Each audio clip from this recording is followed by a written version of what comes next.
билген bir zat bir жатат. Bir otun munu kaydan bermegile. Karasak bari otundan, jıgaçtan çıkıp жаткандай. Şabdalı, жүзüm, incir, жаңгак баары жыгачтан, отундан чыгып жаткандай. Бул мөмөлөрдүн түзүлүшү да, дизайны да сонун жаратылган. Апельсинди бөлүк-бөлүк кылып, ажырай турган кылып жараткан. Эгер туюк бүтүн болгондо, биз тиштегенде суусу куюлуп жүдөмөкпүз. Атайын бизге ыңгайлуу болсун деп, бөлүнө турган кылып жаратылган.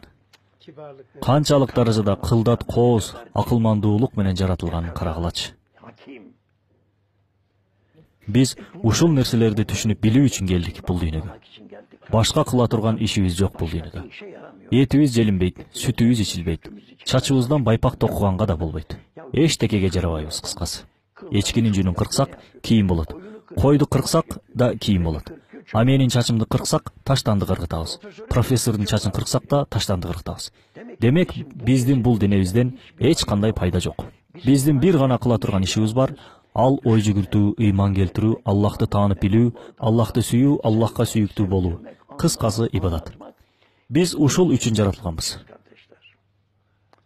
Уйга барып айтсак, эй уй, бул дүйнөгө эмне үчүн келдиң?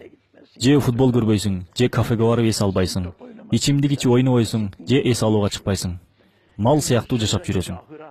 Күндүзү оттоп, түндөсү малканадасың. Ушул үчүн келдиңби, эй уй десек, бизге уй айтса, сен кандай түшүнбөгөн немесиң?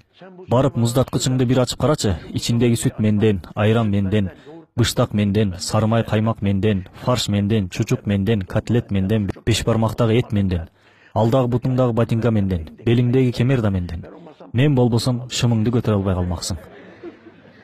Кечиресиң уй досум, сен бир турушуң менен эле супермаркет экенсиң.